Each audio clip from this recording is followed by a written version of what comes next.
نماز ختم ہو جاتی ہے، حالانکہ ایسا ہرگز نہیں ہے.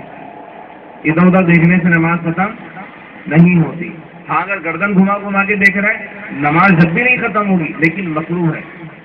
اور صرف آنکھوں سے دیکھ رہا ہے تو جب بھی اس کی نماز کو یہ اثر نہیں پڑے گا، نماز درست ہے، اس کی نماز ختم نہیں ہو. اسی طرح لوگ یہ سمجھتے ہیں کہ اگر کوئی سامنے سے گزر گیا تو جب بھی نماز چھوٹ جاتی ہے، ایسا بھی ہرگز نہیں ہے.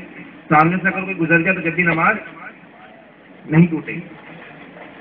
البتہ دوران نماز کچھ دیکھ کر پڑھنے سے نماز ٹوٹ جاتی ہے. مثال کے طور پر نماز پڑھ رہے ہیں اور آپ کے سامنے جو ہے وہ قرآن مجید رکھا، قرآن مجید میں سب دیکھ کر پڑھ رہے ہیں صورتیں، تو آپ کی نماز ٹوٹ گئی، نماز نہیں. یا نماز پڑھ لیں سامنے اخبار رکھا ہوا ہے، نماز پڑھتے پڑھتے اخبار کی خبریں بھی پڑھ لیں، ٹھیک ہے، تو آپ کی نماز ختم ہو گئی. اسی طرح نماز پڑھ لیں سامنے کوئی شاپنگ بیگ رکھا ہوا ہے تو آپ شاپنگ بیگ بھی پڑھ لیں، شاپنگ بیگ پہ کیا لکھا ہوا تو آپ کی نماز ختم ہو جائے گی. اس چیز کا خیال رکھنا ہے آپ نے کہ جب آپ نماز پڑھے تو آپ کے سامنے یا دائیں بائیں کوئی چیزیں ایسی چیزیں موجود نہ ہو جس کے اوپر کچھ لکھا ہوا. کیسا کہ دوران نماز آپ کی نظر اس کے اوپر پڑے، آپ اس کو پڑھنا شروع کر دیں تو آپ کی نماز ختم ہو جائے گی. تو یہ چند کام ایسے تھے جن کے کرنے سے نماز ختم ہو جاتی ہے. سب سے پہلا تو یہ تھا کہ اگر ہم نے کوئی فرض یا شرط چھوڑ دی تو نماز ہماری ختم ہو جائے گی. اسی طرح ہم نے کہا کہ دوران نماز کلام کر لیا، گفتگو کر لی، نماز ختم ہو جائے گی. سلام کرا یا سلام کا جواب دیا یا سیکھنے کے جواب میں یرحمک اللہ بول دیا، یا کوئی بری خبر سن کے انا للہ و انا الیہ راجعون پڑھ دیا، یا اللہ تعالیٰ کا نام سن کے عز و جل بول دیا، یا آقا علیہ الصلوۃ والسلام کا نام سن کے صلی اللہ علیہ وسلم بول دیا، تو ان تمام صورتوں میں نماز ختم ہو جائے گی. اسی طریقے سے ہم نے پڑھا کہ عمل کثیر، یعنی کہ ایسا کام کہ سامنے والا دیکھ کر ہی سمجھے کہ آپ نماز کے اندر شامل نہیں ہے. اس کی مثالیں بھی آپ کو دیکھی تو ایسا کرنے سے بھی نماز ختم ہو جائے گی. اسی طرح دونوں ہاتھوں کا استعمال کرنے سے بھی نماز ختم ہو جائے گی. مثال کے طور پر رکوع پہ جب کھڑے ہوتے تو لوگوں کی عادت دونوں ہاتھوں سے قمیض درست کرتے ہیں، تو اگر دونوں ہاتھوں سے قمیض درست کری تو ان کی نماز ختم ہو جائے گی. ٹھیک ہے، ایک ہی رکن میں 3 مرتبہ سے زائد کھجا لیا جب بھی نماز ختم ہو جائے گی. مثال کے طور پہ آپ قیام کے اندر ہیں، آپ کو کھجانا ہے، 1 دفعہ کھجا لیا، 2 دفعہ کھجا لیا، 3 دفعہ کھجا لیا، اب 4تھی دفعہ کھجایا تو نماز ختم. سمجھ گئے آپ؟ یا دونوں ہاتھوں سے اگر آپ نے کھجا لیا جب بھی نماز ختم. ایک ہی ہاتھ سے کھجانا ہے اور کتنی دفعہ کھجانے کی اجازت ہے؟ 3 دفعہ تک. 1 دفعہ، اب بھلے سے ایک ہی دفعہ میں آپ پورا کھجا نہیں تو وہ ایک ہی دفعہ میں شمار ہوگا کہ آپ کا ہاتھ 1 دفعہ اٹھائے، 1 دفعہ ہاتھ اٹھائے، یہاں بھی کھجا لیا، یہاں بھی کھجا لیا، یہاں بھی کھجا لیا، سب کھجا لیا، تو جتنی دفعہ کھجا وہ کیا شمار ہوگا؟ ایک ہی شمار ہوگا. آپ نے ہاتھ رکھ لیا، اب دوبارہ آپ پورا بدن کھجا لیں بھلے سے، لیکن وہ ایک ہی شمار ہوگا. سمجھ میں آ رہی ہے؟ تو ایک رکن میں آپ نے کوشش کریں کہ کھجائیں نہ، کوشش کریں کہ آپ کو پتہ چلے کہ آپ اللہ تعالیٰ کے سامنے کھڑے ہو کر نماز پڑھنا. جب آپ کے ذہن میں بات ہوگی اللہ تعالیٰ کے سامنے کھڑا ہوں میں، تو پھر آپ بالکل ادب کے ساتھ کھڑے ہوں. حضور امام اعظم ابو حنیفہ رحمۃ اللہ تعالی علیہ کے بارے میں روایت آتی ہے کہ آپ اس طرح نماز پڑھتے تھے کہ جسے کھمبا کھڑا ہوا، پوری رات قیام کر رہے ہیں تو اس طرح جسے کھمبا کھڑا ہوا. یہ کھمبا کھڑا ہے نا، یہ ہمارے پیچھے بھی کھڑا ہوا ہے کھمبا، ہلتا بھی نہیں جگہ سے.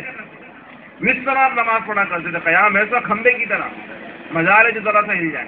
پوری رات اس طرح قیام کیا کرتے تھے. اس طرح نماز پڑھیں کہ آپ کو انداز ہو کہ اللہ تعالیٰ کی بارگاہ میں کھڑے ہیں. وہ خشیت، وہ خوف آپ کے اوپر طاری ہونا چاہیے کہ میں تمام عالمین کے رب کے سامنے کھڑا ہوا ہوں، تو کتنے ادب کے ساتھ، کتنی عاجزی کے ساتھ مجھے کھڑا ہونا چاہیے، نہ کہ ادھر کھجاؤں تو ادھر کھجاؤں تو ادھر کھجاؤں. 2 منٹ کی نماز نہیں ہوتی، پوری کھجانے کے اندر چلی جائے وہ. ٹھیک ہے، تو ایک رکن میں آپ کتنی دفعہ کھجا سکتے ہیں؟ وہ بھی صرف ایک ہاتھ سے. دونوں ہاتھ استعمال کریں گے تو نماز ختم ہو جائے گی. اسی طرح ہم نے بتایا کہ اگر آپ پہلے سے آئے تھے کچھ کھا کر، نماز سے پہلے کھانا کھا رہے تھے اور اسی حالت میں آپ نماز پڑھنے آ کے نماز شروع کر دی، تو پہلے سے آپ کے منہ کے اندر ہے تو اس کی کیفیت کیا ہے کہ اگر چنے کے دانے سے کم ہوگا وہ آپ نے نگل لیا تو نماز پہ کوئی اثر نہیں پڑے گا. چنے کے دانے کے برابر یا اس سے بڑا ہے وہ آپ نے نگل لیا تو آپ کی نماز ختم ہو جائے گی. اور وہ چیز جو پہلے سے موجود نہ تھی، بلکہ نماز کے دوران آپ باہر سے اندر لیں تو وہ بھلے سے تل کا دانہ ہی کیوں نہ ہو، اگر وہ تل کے دانے کے برابر بھی کوئی چیز ہے تو نماز فاسد ہو جائے گی. باہر سے لیا اور اگر اندر سے پہلے موجود تھا تو اس کی کیفیت کیا ہے؟ چنے کے دانے کے کم، چنے کے دانے کے برابر یا اس سے بڑا ہوگا تو نماز ختم ہو جائے گی. اس طرح نے کہا بلا عذر کھنکارنا یا اس طرح کی آواز نکالنا کہ منہ سے 2 حرف کے بعد نکلے، پھونکے مارنا، گلا صاف کرنا بلا وجہ، تو اس سے کیا ہوگا؟ اس سے بھی نماز ختم ہو جائے گی. لیکن اگر امام صاحب کو لقمہ دینے کے لیے تھی تو کوئی مسئلہ نہیں ہے، اس سے نماز ختم نہیں ہوگی. پھر ہم نے کہا کہ سجدے اور رکوع والی نماز کے اندر بلند آواز سے ہنسنا کہ برابر والا سننے سے بھی نماز بھی ٹوٹ جائے گی اور وضو بھی ٹوٹ جائے گا، دونوں چیزیں ٹوٹ جائیں گی، وضو بھی کرنا پڑے گا، اس کو بھی نماز بھی پڑھنی پڑے گی. اور بغیر رکوع سجدے والی نماز یعنی کہ نماز جنازے کے اندر اگر قہقرہ آ کر ہنسا نماز تو ختم ہو جائے گی لیکن وضو نہیں ٹوٹے گا، ٹھیک ہے، اس کو نماز پڑھنی پڑے گی. پھر اس کے بعد ہم نے یہ کہا کہ امام صاحب کے ساتھ نماز پڑھتے ہوئے امام صاحب کے پیچھے پیچھے سارے کام کرنا ہے. امام صاحب کے بعد رکوع میں جانا ہے، امام صاحب کے بعد سجدے میں جانا ہے. اگر آپ نے کوئی بھی کام امام صاحب سے پہلے کر لیا، امام صاحب سجدے میں نہیں تھے، آپ پہلے ہی ٹھوک گئے، پہلے ہی آپ نے سر رکھ دیا، پیشانی رکھ دی، سجدے کے اندر چلے گئے، تو بس آپ کی نماز ختم. اسی طرح ہم نے کہا کہ تکبیر کہتے ہوئے آپ نے اللہ اکبر کے جو الفاظ ہیں اس کے اندر آپ نے احتیاط رکھنی ہے. الف اللہ کے الف کو نہیں کھینچنا، اکبر کے الف کو نہیں کھینچنا اور اکبر کے بے کو نہیں کھینچنا، ٹھیک ہے. پھر ہم نے یہ بتایا کہ آپ کو دوران نماز کچھ دیکھ کر پڑھنے سے نماز ختم ہو جاتی ہے. قرآن مجید آپ دیکھ کر پڑھیں یا کوئی اخبار سامنے آ گیا وہ پڑھ لیا آپ نے، کوئی تھیلی شاپنگ میں رکھا تو اس کو کچھ لکھا تھا، کوئی بھی آپ نے عبارت پڑھ لی زبان سے آپ کی نماز ختم ہو جائے گی، ٹھیک ہے. دل میں پڑھنے سے نہیں ہوگی، زبان سے پڑھ لی تو آپ کی نماز ختم ہو جائے گی. پھر دو مسئلے وہ بتا دیے کہ نماز میں ادھر ادھر دیکھنے سے نماز نہیں ٹوٹتی. ہاں اگر سینہ پھر جائے نا، سینہ پھر گیا تو پھر نماز ختم ہو جائے گی. صرف گردن پھیرنے سے نماز دوران نماز کوئی شخص جیسے گردن دیکھ رہی کسی کو دیکھ رہا ہے تو اس کی نماز نہیں ٹوٹے گی، نماز کوئی اثر نہیں پڑے گا. ہاں مکروہ ہے، یا صرف گردن تو ایسا ہی ہے لیکن اوپر بھی دیکھ رہا ہے، یہاں سائڈ میں بھی دیکھ رہا ہے، ادھر آنکھیں گھما رہا ہے، جب بھی اس کی نماز کو کوئی فرق نہیں پڑے گا. لیکن اگر اس کا سینہ پھر گیا، پورا مڑ گیا، سینہ پھر گیا خانے کعبہ سے، نماز ختم، ٹھیک ہے. اگر کوئی سامنے سے گزر جائے تو آپ کی نماز کو کوئی فرق نہیں پڑے گا. ہاں البتہ وہ گناہ گار ہو، ٹھیک ہے. نمازی کے سامنے سے گزرنا اتنا بڑا گناہ، انہوں نے فرمایا اگر کسی کو پتہ چل جائے تو وہ 100 سال تک کھڑا رہے لیکن اپنے بھائی کے سامنے سے نہ گزرے، یا آگ میں چلنے کو پسند فرما لے لیکن اس نمازی کے سامنے سے نہ گزرے. تو اسے وہ بات نہیں جس سے نماز فاسد ہو جاتی ہے، ٹوٹ جاتی ہے، اس کے علاوہ کسی اور چیز سے نماز نہیں ٹوٹتی.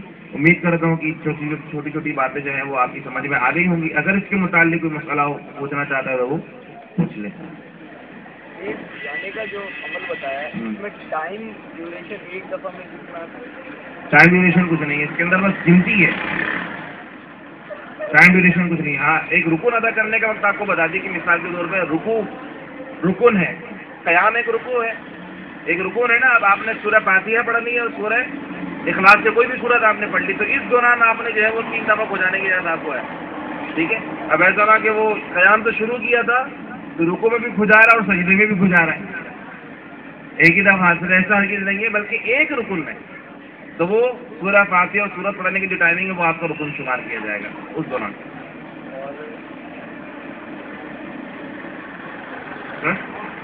اور کسی کو کچھ پوچھنا ہے نماز کے متعلق؟ کوئی مسئلہ کسی نے پوچھنا ہے؟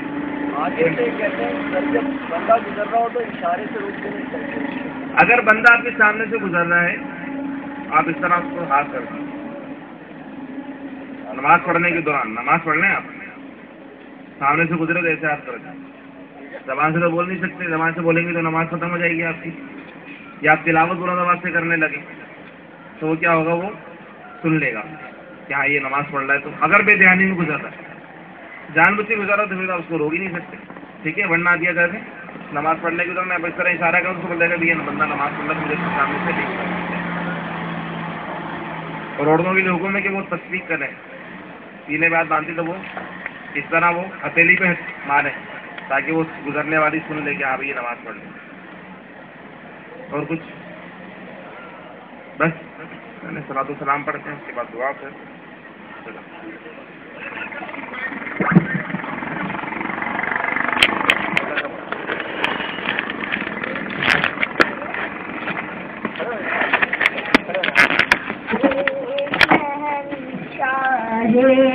مدینہ صلاۃ و سلام شہنشاہ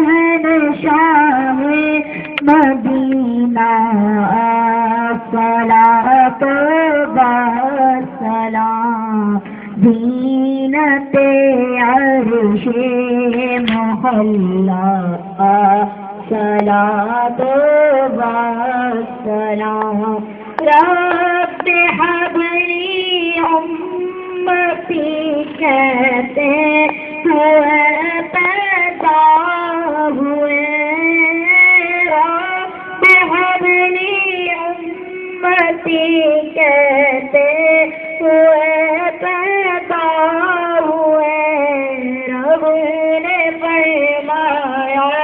کے بخشو الصلاۃ و السلام زینت عرش معلا الصلاۃ و السلام خود شکن آیا یہ کہہ کر سر کے بل بدھ کے پڑے بدھ شکن آیا یہ کہہ کر سر کے بل بدھ کے پڑے جھوم کر کہتا تقاضا الصلاۃ و السلام اے شہنشاہ مدینہ الصلاۃ و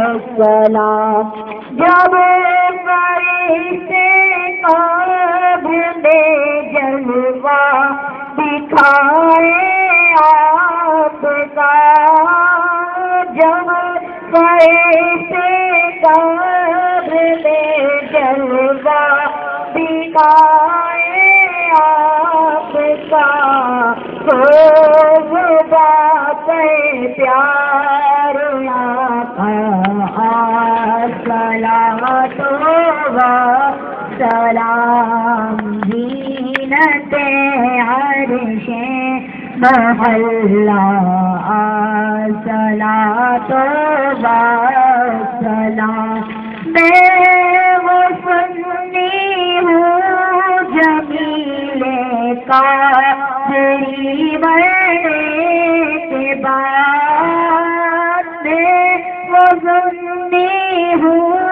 جمیل قادری مرنے کے بعد میرا لاشا بھی کرے گا الصلاۃ و السلام اے شہنشاہ مدینہ الصلاۃ و السلام اے شہنشاہ مدینہ الصلاۃ و السلام زینت عرش معلا الصلاۃ و السلام الحمد لله رب العالمين والصلاة والسلام على رسوله سيدنا مولانا محمد وعلى آله وأصحابه أجمعين اللهم ربنا آتنا في الدنيا حسنة وفي الآخرة حسنة وقنا عذاب النار وقنا عذاب القبر وقنا عذاب الحشر وقنا عذاب الميزان یا اللہ یا رحمان یا رحیم صرف یہاں پر حاضر ہونا یہاں پر بیٹھ کر علم دین سیکھ اپنی بارگاہ عالم شرف قبولیت نصیب فرما الہ العالمین ہم نے جو کچھ یہاں پر سیکھا اسے یاد رکھنے اس پر عمل کرنے دوسروں تک پہنچانے کی توفیق نصیب فرما الہ العالمین ہمیں علم دین حاصل کرنے کا ذوق اور شوق نصیب فرما استقامت نصیب فرما الہ العالمین ہمارے